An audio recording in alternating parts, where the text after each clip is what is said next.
Magandang araw, may gagawin mo tayong ayan, Hanabishi water dispenser. Ayan. Yung sira nito, itong yung hot, gumagana siya. Pero itong cold, hindi na gumagana. Hindi na sila makainom ng malamig na tubig. Wala nang power yung pinaka niya, yung pinaka cold. Ito yung yung ilaw niya. Ayan, cold, hot, power. Yan. Ang gumagana lang dito yung hot, na ilaw, yung cold hindi. Saksak natin. Ayan, nagkaroon na siya ng power. Yung kulay yellow, power siya. Yung yung hot tsaka cold wala pa. Dito may switch siya rito. Ito, meron siyang switch dito na ng hot tsaka cold. Parehas nating i-on. Ayan. Ayan, naka-on. Ayan. Binuksan natin yung switch ng hot and cold. Tingnan natin kung anong umilaw lang.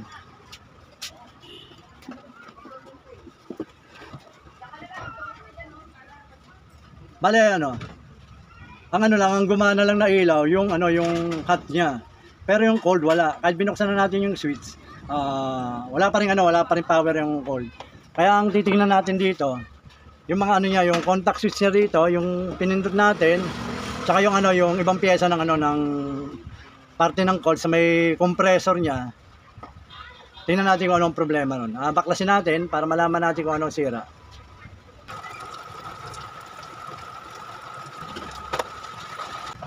Ito yung dalawang switch ng ng on and off ng yan, dalawang yan ng hot and cold. Testerin natin yan kung kung may contact siya para malaman natin kung ito ang sira. Gagamitan natin siya ng analog tester. Tingnan natin kung may problema yan. Ayan, testerin natin. Ito muna kulay green. Yan, sure natin to. Yan, meron. Ito muna kulay green, testerin natin.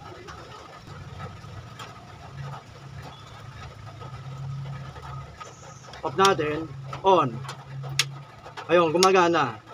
Ibig sabihin, okay yung isang switch niya. Ito naman tayo sa may kabila. Tingnan natin kung may contact siya. Ayan, naka-on siya. Off natin. Ayun. Ibig sabihin, yung yung dalawang contact switch na to, hindi sira. Kaya dito tayo lilipat, dito sa pyesa niya, dito sa may compressor.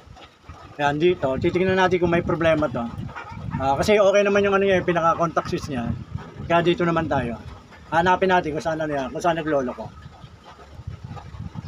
Babaklasin natin to, babaklasin natin para malaman natin yung pinakaloob. Ito, mga tornilyong to, tatanggalin natin yan para mag-open, para makita natin yung pyesa niya rito sa loob ng compressor at mga iba pang pyesa.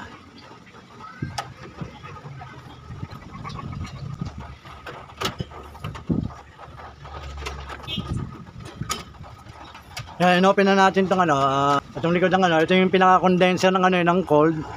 Tapos kung nakikita nyo ito yung pinakaloob niya, ito yung compressor. Kaya dito tayo tututok sa compressor na to. Dahil ito namang switch na to, okay ito eh. Kaya doon tayo tututok.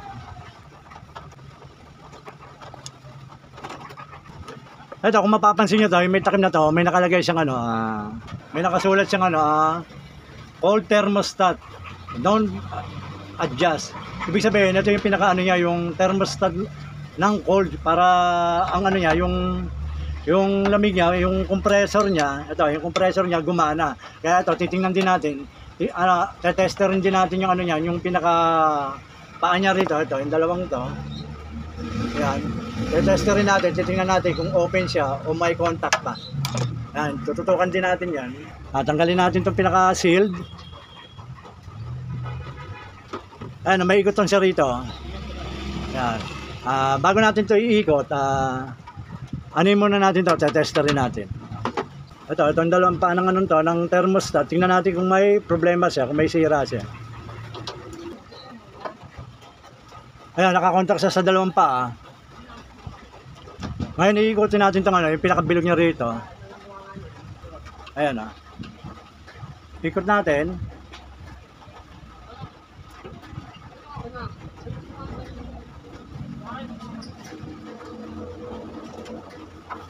Ayun oh, yung pinaka-tester. Ayaw sa magano, ayaw niyang tumaas yung pinaka-needle. Ibig sabihin, itong thermostat na to, ano to, sira open. Babaklasin natin to, titingnan natin kung, ano, kung pag tinanggal yung wiring ay kung may contact pa rin siya. Tanggalin natin yung wire, yung pinaka-clip niya.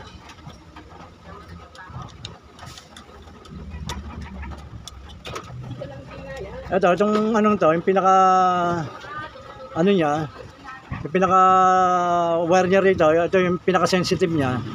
Nakapasok yan dito sa pinaka cold para mag-automatic siya. Kung ano, kung sobrang lamig na yung tubig niya, ito ang nag-automatic, ito yung nag-o-off. Tawag dito thermostat. Tester rin natin nung nakaganyan. Tingnan natin kung gaagana yung ano, yung tester. Ay no, wala pa rin oh. Wala talaga siya. Ayan. Ibig sabihin sira to. Kasi naka-on na yan, naka-todo na yan. Yan, todo na.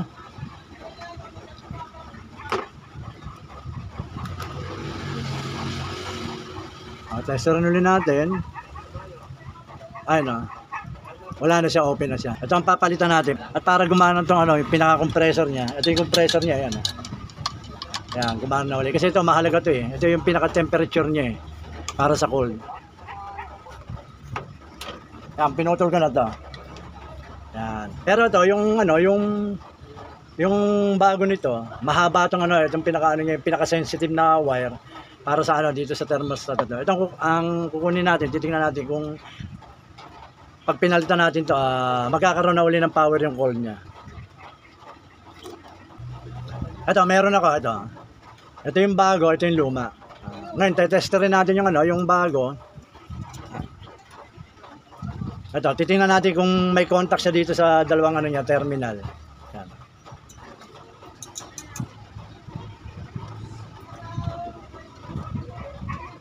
Ayun meron Ay, todo natin. Yan.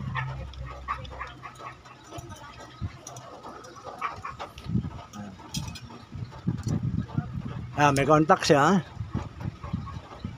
Off natin kung gagana yung off niya. Ikot natin to. Ayun. Ayun, naka-off siya.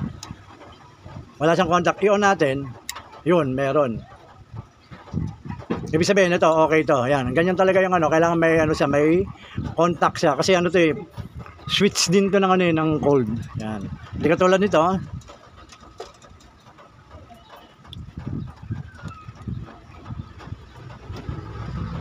Walaan talaga. Open na. Kahit nakatoldo na siya.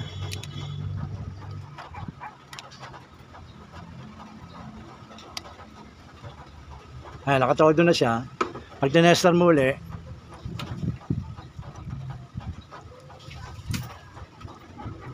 ayun, wala siyang contact. Kaya itong papalitan natin. Babaklasin muna natin itong styrofoam niya para yung pinaka sensitive ng ano ng thermostat, may kapit uli natin doon sa may ano, sa pinaka cold na lalagyan ng cold ng ano ng water dispenser na to.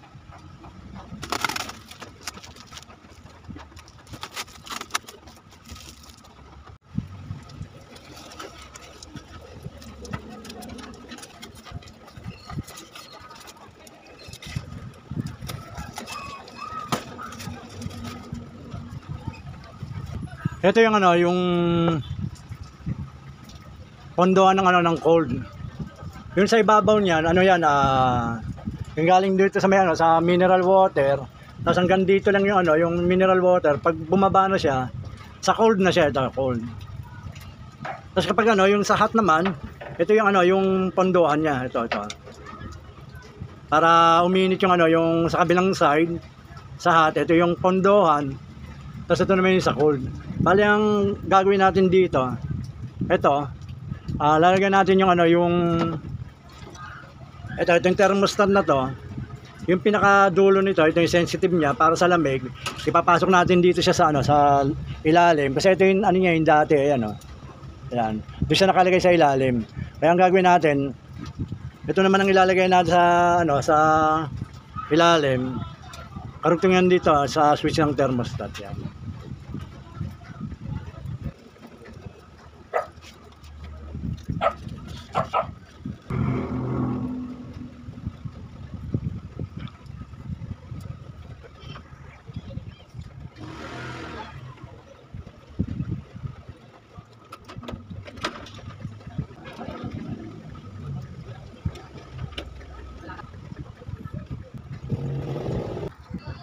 Ayun, ay tornilyo na natin yung ano, yung bagong thermostat. Ay ilalagay na natin yung mga ano niya, yung ano, mga socket niya dito sa dalawang to. Ayan.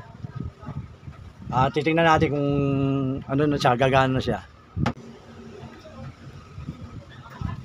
Ay babalik na natin itong ano, nakabalot na styrofoam dito sa may ano, pinaka ano niya, yung pinaka-tab ng ano ng itong ano, water dispenser na to. Yung pondohan, babalik na natin to.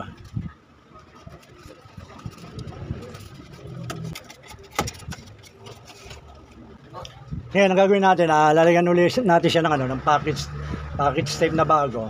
Hindi siya maghiwalay.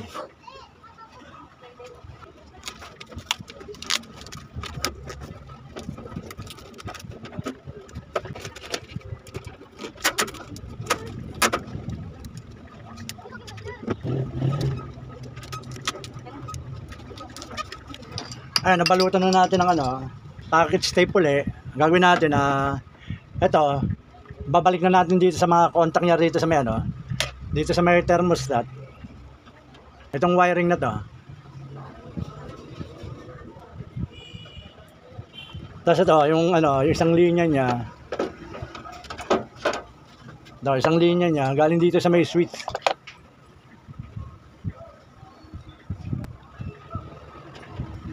Ayan, meron na uli siya.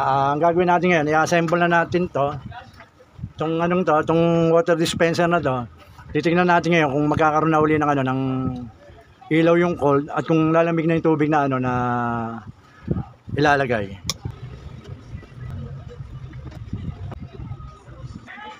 Itong condenser na to, ay babalik na rin natin. Ano na natin sa pwesto niya. Ay ibalik na natin yung ano, yung condenser. Ngayon ang gagawin natin pagaganahin natin siya. Ang gagawin natin sasaksak natin ngayon siya. Saksak na, pindutin natin yung on. Ayun. Ano na yun, yung compressor niya. Ito yung compressor niya, umandar na. Ayan, may ano na siya, may vibrate. Buksan na rin natin itong ano, sa heater. Sa hot, ito sa hot. Yan, bukas na siya parehas. Tingnan natin ngayon sa may likod, tingnan natin kung may ano siya, kung may ilaw na.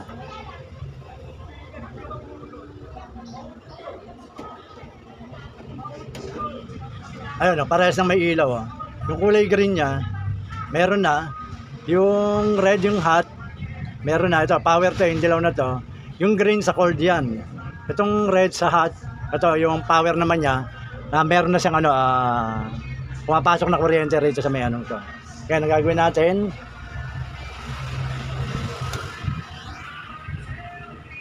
titingnan natin kung lalamig na rito. At dito iinit na yan.